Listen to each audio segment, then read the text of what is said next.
નમસ્કાર વિદ્યાર્થી મિત્રો, સ્વાગત છે તમારું YouTube channel live for education પર। વિદ્યાર્થી મિત્રો, આજે આપણે વાત કરવાના છે હાલમાં જે તમારા અહીંયા ગવર્મેન્ટ દ્વારા એટલે કે ગવર્મેન્ટ સ્કૂલ્સ છે એ બધા સ્ટુડન્ટ માટે એકમ કસોટીનું અહીંયા સ્ટાર્ટિંગ કરેલી છે। ઓકે, તો અધ્યયન નિષ્પત્તિ દ્વારા પ્રશ્ન બેંક આધારિત ઓગસ્ટ 2024 ધોરણ 11 સામાન્ય પ્રવાહ અને નામાના મૂળ તત્વો આ ચેપ્ટર છે, સબ્જેક્ટ છે, એમનું સોલ્યુશન કરવાના છે।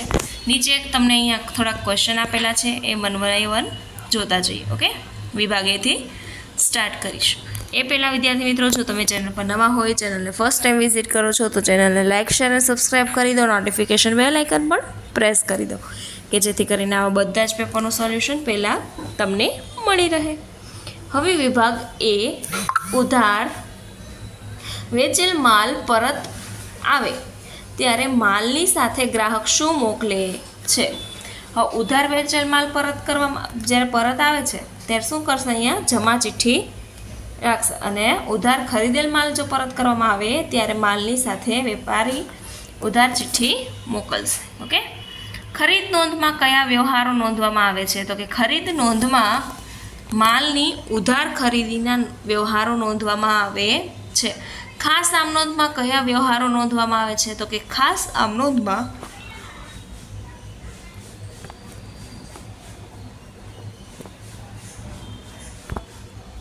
માલની ઉધાર ખરીદ અને વેચાણ નોંધવામાં આવે, મિલકતની ઉધાર ખરીદી અને વેચાણ નોંધવામાં આવે છે। મિલકતના રોકડ વેચાણની નોંધ ખાલી જગ્યામાં થાય છે। મિલકતના રોકડ વ્યવહાર રોકડ મેળમાં થાય છે। માલના ઉધાર વેચાણની નોંધ ખાલી જગ્યામાં થાય છે, તો કે માલના ઉધાર વેચાણની નોંધ અહીંયા વેચાણ નોંધમાં થાય છે। માલિક ધંધામાંથી રોકડ ઉપાડ કરે ત્યારે અહીંયા શું થશે? એક તો રોકડ ઉપાડ કરશે તો મૂડી ઘટશે અને મિલકત પણ ઘટશે, એટલે કે રોકડ પણ જશે અને મૂડી પણ જશે, બંને ઘટશે। હવે 8 નંબર જોઈએ કે માલનું ઉધાર વેચાણ થાય ત્યારે, જ્યારે માલનું ઉધાર વેચાણ થાય તો ત્યારે આપણે શું થશે? એક તો આપણું દેવું વધશે, સામે માલ જશે તો મિલકત ઘટે, એટલે અહીંયા ઓપ્શન ડી। નીચેનામાંથી સમીકરણ કયું સાચું નથી? તો કે પહેલું, capital plus liability is equal to asset, એટલે કે અહીંયા તમને શું છે? મૂડી પ્લસ જવાબદારી એટલે કે તમારી મિલકત, તો કે ખોટું છે। મિલકત પ્લસ જવાબદારી હોય તો તમને કેપિટલ હોય છે।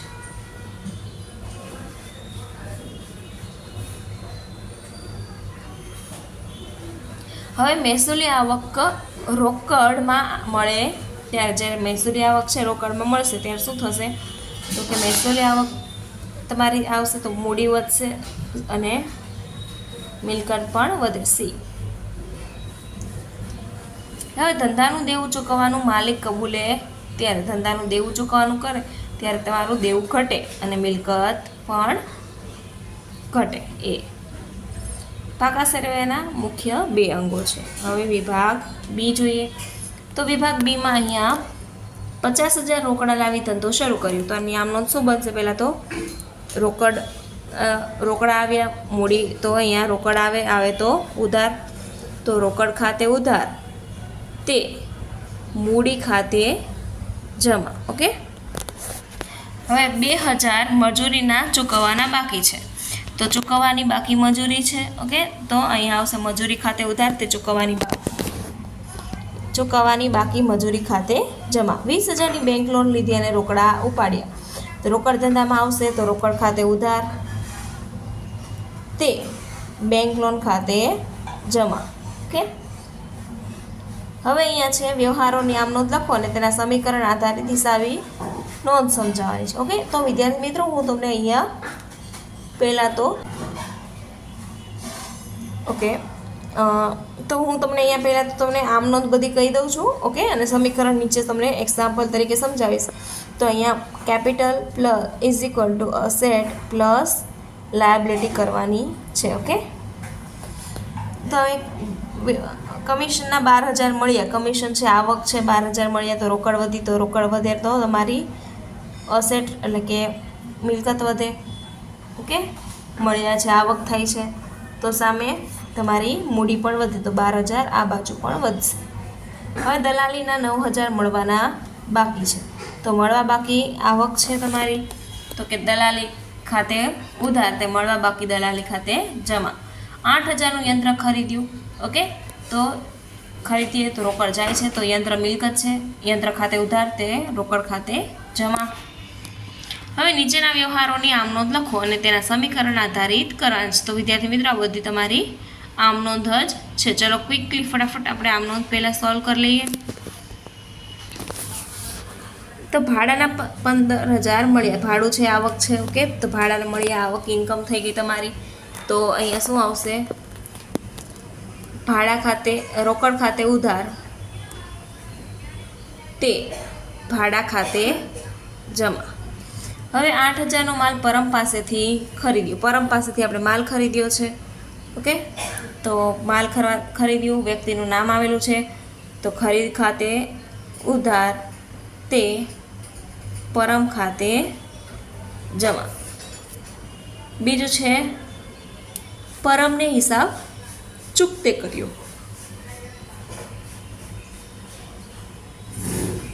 તો પરમને આપણે પૈસા આપી દીધા છે, તો આમ નોંધ શું બનશે? રોકડ ખાતે ઉધાર, પરમ ખાતે ઉધાર તે રોકડ ખાતે જમા. હવે અહીંયા છે 40,000 રોકડાના ધંધો શરૂ કર્યો, તો મૂડી ખાતે ઉધાર તે રોકડ ખાતે રોકડ ખાતે ઉધાર તે મૂડી ખાતે જમા. 6,000નો માલ રોકડેથી ખરીદ્યો, તો ખરીદ ખાતે ઉધાર તે રોકડ ખાતે જમા. 28,000ના કિયા લેપટોપ કંપનીમાંથી લેપટોપ ખરીદ્યું, તો ખરીદ્યું છે, તો ખરીદ ખાતે ઉધાર તે કિયા લેપટોપ કંપની ખાતે જમા. 20,000 ધંધામાં લાવ્યા અને બેંકમાં ભર્યા. ધંધામાં લાવ્યા છે અને બેંકમાં ભર્યા છે. ઓકે, તો રોકડ ખાતે ઉધાર તે બેંક ખાતે જમા. 5,000 બેંકમાંથી ઉપાડ્યા, તો બેંકમાં તમારી બેલેન્સ ઘટે, રોકડ જાય તો જમા, બેંક ખાતે ઉધાર તે રોકડ ખાતે જમા. 4,000 પગારના ચેકથી ચૂકવ્યા, ચેકથી આપણે ચૂકવ્યા છે, તો બેંક ખાતું અસર કરશે, તો અહીંયા શું આવશે? પગાર ખાતે ઉધાર તે બેંક ખાતે જમા. બેંકમાંથી પૈસા જાય છે એટલા માટે બેંક આવશે. ઓકે, હવે વિભાગ સી જોઈએ. તો અહીંયા ખરીદ નોંધ, વેચાણ નોંધ, ખરીદ પરત નોંધ અને વેચાણ પરત નોંધ તૈયાર કરવાની છે. વિદ્યાર્થી મિત્રો, હું તમને ફટાફટ કયો વ્યવહાર કયા નોંધમાં લખવાનો છે એ દર્શાવી દઈશ, તો તમે જાતે પણ લખી શકો છો. અનુપમા પાસેથી 15,000નો માલ ખરીદ્યો, 10% વેપારી વટાવે, તો આની નોંધ ક્યાં થશે?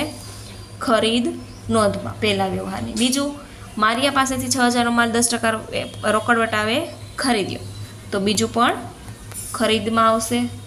ત્રીજું, નિર્વાને 7400નો માલ 5% વેપારી વટાવે 3% રોકડ વટાવે વેચ્યો, તો આ વેચાણ નોંધમાં થશે. નિર્વાએ 15,000નો માલ પરત કર્યો, જેની સામે જમા ચિઠ્ઠી નંબર 20 મોકલી દીધા. નિર્વાને વેચ્યો, તો વેચેલ માલ પરત થઈ ગયો, તો વેચાણ પરત. ઓકે, તો સાઈડમાં હું લખતી જાઉં છું, તમે તે પણ ત્યાંથી તમે જોઈ શકો છો. તો પહેલો વ્યવહાર હતો એ શું હશે? પહેલો વ્યવહાર ખરીદી, બીજો ખરીદી, ત્રીજો વેચાણ, ચોથો વેચાણ પરત. પાંચમો, મારિયાને 40% માલ પરત કર્યો. ઓકે, મારિયા પાસેથી પહેલાં આપણે શું કર્યું? તો ખરીદ્યો, હવે ખરીદેલ માલ પાછો જાય, તો ખરીદ પરત. ઘર વખરી ફર્નિચર માર્ટમાંથી 7,000નું ફર્નિચર. ઓકે, આ વ્યવહારની નોંધ થશે નહીં, કારણ કે કેવો છે? તો કે ફર્નિચર છે, મિલકતને લગતો છે એટલા માટે. અપૂર્વા પાસેથી 45,000નો માલ ખરીદ્યો, અડધા નાણાં પરત તરત જ ચૂકવી દીધા. ઓકે, તો સંપૂર્ણ વ્યવહાર ઉધાર સમજીને નોંધ થશે. ખરીદ્યો છે તો ખરીદમાં. ઓકે, તો વિદ્યાર્થી મિત્રો, આવી રીતે તમારે બધા જ વ્યવહારો નીચે આપેલા છે એ કમ્પ્લીટ કરવાના રહેશે. ઓકે, અહીંયા તમને નોટ પણ આપેલી છે, જેમાં ખરીદ નોંધ, વેચાણ નોંધ તૈયાર કરવાની છે આ નોંધ ઉપરથી. ઓકે, તો વિદ્યાર્થી મિત્રો, જો તમે ચેનલ પર નવા હોય, ચેનલને ફર્સ્ટ ટાઈમ વિઝિટ કરો છો અને આખું ચેનલ પર પેપરનું સોલ્યુશન મારી ટેલિગ્રામ ચેનલ પર મળી રહેશે, તો વિડીયોને પહેલી વાર જોતા હોય તો ચેનલને સબસ્ક્રાઈબ કરી દો, નોટિફિકેશન બેલ આઇકનને પણ પ્રેસ કરી દો, જેથી કરીને બધી અપડેટ પહેલાં તમને મળી રહે. વિડીયોને છેલ્લે સુધી જોવા માટે ધન્યવાદ. બીજા વિડીયો માટે આવી જ રીતે ચેનલ પર બન્યા રહો.